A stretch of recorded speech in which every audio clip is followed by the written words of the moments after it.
I've been wanting to make this video on advice on how to be more successful while fishing in the winter.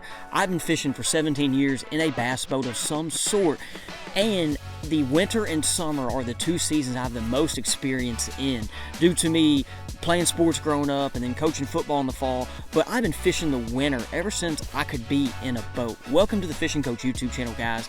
I am Jimmy Eastland, go by Coachy, and we're going to go through 5, 6, 7, 4, I don't know. I'm about to just go through points that I want to share to help you guys be more successful in fishing this time of year. We're in the middle of the winter right now.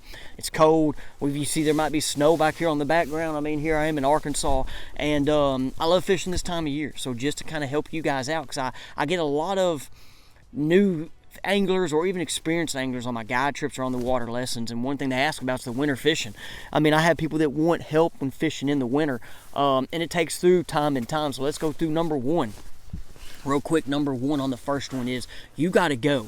There's going to be days, like before I was full-time fishing, that I had a Saturday. It was the only Saturday I could go of that week because due to work Monday through Friday, and it was going to be cold and miserable, and I still went because it was my one day to go.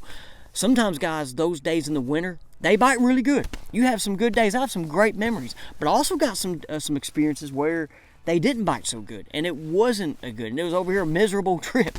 But you learn from those trips. That's the whole part of this, is a learning segment, okay? So for me, the first thing is you got to go, okay? If it's going to be really cold. Now, if you have stuff around the house, want to hang out, do it. But if you want to be better, you have to go. Number two is you're going to fail. The winter, it seems like, is the time of year where it is feast or famine. Summer, you're going to catch fish. Spring, you're going to catch fish. Fall, you know, I mean, there's the ups and downs of fall. But for me in the winter, it's a big feast or famine. Now, I will say with forward-facing sonar, that's changed the game and made it to where you catch more numbers of fish. But, guys, I can look at some of my old winter trips before that, man. I mean, there would be a day where we're going to, wear them out. Time of our life. Maybe not many bites, as you hear, but a big bag, big fish. Then you go and there's no bites, no fish.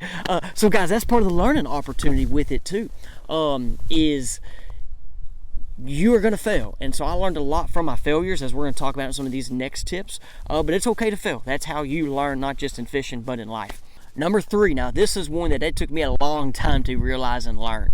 Number three is, I should probably talk about this in 3 and 4, I don't know, but they kind of go together, is you can catch fish shallow in the winter, and it's a great time to power fish, okay? And I say that as in, I miss that. I always thought you had to fish deep, slow, and there's times, yeah, I fish deep. I love fishing deep offshore. People come with me right now, they know.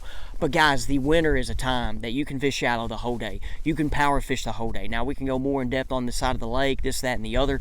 But guys, this is the time of year that you can do it. Spring, I know you can fish shallow, but spring's a little different. You know, summer is a top water kind of deal, brim bed thing. But guys, right now, some of the best shallow action, and it's a good chance for you to catch good quality fish. There's a lot of fish that are going to be more shallower. And like I said, with no thermocline right now, they can be anywhere in the winter. But there are a lot of fish that actually live up there and eat. Where I'm at fishing right now, they're in 5 foot or less. I've seen fish up there. Okay, we can see them with this guy. But before, you know, that was something I'm just saying I missed. And one of my failures in it is, it took me a while to learn that. To that, hey, you can throw a lipless crankbait, a bladed jig up there. You can fish shallow. When the Alabama rig came out, I got one. It's over there. I missed that. There's a lot of people just throwing up and down the bank and catching fish. So that is one. This is a great time to shallow fish. Number four for you guys, okay, is this is the time of year to fish clear water. And I say that, let's say you have a lake. For example, Lake Ouachita is for me. Table Rock, I know, is another one. I'm thinking, let's say you have a lake that's a bigger lake with clear water stain and like more of a river section.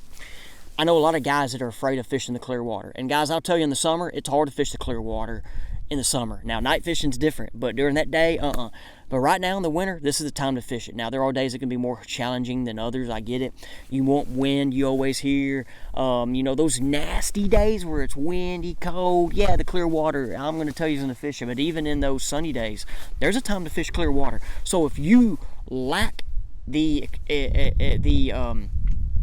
let's say you lack, what's that word I'm trying to say, the confidence in fishing clean water, right now is a time to go do it. There's a lot of big fish caught in clear water. For example, in the last 2 years, I've known of 2 double digits caught in the clear water. I've caught some giant bass at Lake Washita, 7-pounders in the clear water. But what I'm just going to share with you guys is the clear water. This is the time to do it, okay? Like I said a minute ago, when it's summer and hot, man, it's hard to fish that clear water. I'm just going to say it. But right now is the time to do it. Okay, now number 5. Number 5. Now this is one that's, I don't know. This is one I think I did early on and made me a better angler today. But it's kind of like less rods in the deck is more in the winter. And I say that as in a jig and a jerkbait go together. You can fish, that's one thing I always did. So I had just different sizes of jigs, jerkbait, a couple jerkbaits, and that was kind of like my 2 kind of lures of choice. Now, that was pre-live scope. That was me throwing a jerkbait a lot and fishing it real slow, doing the slow cadence. But those 2 worked well together. If you want to get better at the shallow power game, as I mentioned earlier, and for me, what I did, guess what? I had 3 lipless crankbaits on the boat. I had a flat side crankbait. I went and fished fast. So what I'm saying is, for the winter, this is the time. If you lack the confidence in it, pick a couple techniques and just go and go. And let's say you catch them that day, well, you need to remember everything about it. Write down your book, your log, the conditions, write down everything that kind of happened where you fished. If you didn't, then remember that. And then on your power fishing days, if you're not catching them, kind of remember that. Or if you do catch them, kind of put all that together. And those your learning experiences. Now, like me, on as much as I've been fishing, I can have a crankbait up here, I can have a jig. I know when to kind of do it. But for you to get better at it, pick a technique and go. This is the time of year to throw a football jig, a swing head. Time of the year, to just go jerkbait and just do it and do it and do it. So, in the winter, if you lack a technique, or if you just, once again, lacking just confidence, 2-3 rods on the deck and go. Okay, last one, guys, right here for winter fishing.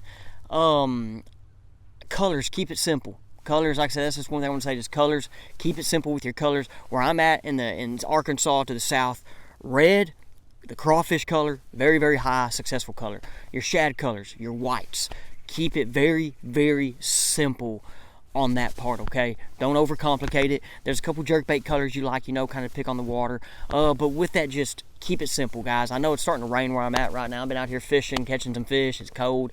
I was trying to get an uncut video for you guys, but I'm going to do that another time. I'm going to try to get an uncut video for you guys if you're still watching with live scope footage and without. Leave me a comment on how you might want that. Man, it is really starting to rain. But guys, appreciate you guys coming. Like I said, once again, I love fishing this time of year. I've caught some big bass this time of year, so that's some very, very fun fishing trips. And like I said, leave me a comment what you think on the video, and appreciate you guys, and we'll see you on the next one. What's up, guys? Welcome to the Faith Use segment today. I got a Bible verse I'm going to share with you guys. It's cold right now. As I'm filming this, got done from a guide trip today at Lake DeGray. Never broke, 32 degrees. Had a good time with my man, as the guys on multiple trips with me. We went after big fish, and it just didn't happen today. They didn't bite. Days like this happens. But now we had our chance. But what got us today was the conditions. Our eyes were freezing as we're working our lure. Our reels inside the reel was freezing, man. It's just stuff you can't control. We're working and that fish is hot on our lure, and all of a sudden it freezes and your reel messes up, and them fish know. So I want to share with y'all guys something real quick. Psalm 119, 105. Okay. Where's it at? Okay. Your word is a lamp to my feet and a light to my path. I'm gonna read that again. Psalm 119, 105. Your word is a lamp to my feet and a light to my path. Okay, so something there I was going to share is how that verse here kind of goes behind. I know something I've talked about before, but something we need to hear about is how the Word of God is our foundation.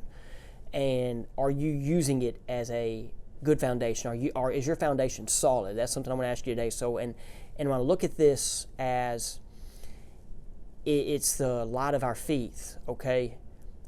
It gives us the direction, it gives us the hope, it gives us, we're supposed to have faith, but we don't have that if we don't read it, and we don't have it if we don't study it. It seems like every time I read and study, I find something else more, something new. And that's because we're humans and we always don't pick it out the first time. You might read a verse or a whole chapter, book, get something different than I do, okay? So one thing I've always learned when I was a math teacher was repetition. You get better at doing math problems as you practice them. Kids just thought, I do it 2 times, I'm good, right? Hey, that's the same thing with reading the Word. Fishing, okay? The more I fish, the better I am. That's true. Guys, last year, I was on the water 48% of the days in 2024. 48%. Out of that 48%, I shook a minnow 43% of them. I'm just kidding. It was like 47%. I said 40. I was wrong. I didn't shake the minnow on 6 fishing trips last year. Out of that, 48% of the days. So I'm really good at that. I'm just going to say it. Like, I fished a lot. I'm gotten better. So the more you read, the more you're going to get foundation in it, the more you're going to learn. And that's just anything you do. So let's not get comfortable. Let's not just keep going through the motions. And let's make sure we have a solid foundation. Appreciate you guys. Thanks for coming to the Fish Coach YouTube channel. Leave me a comment what you think, and we'll see you on the next one.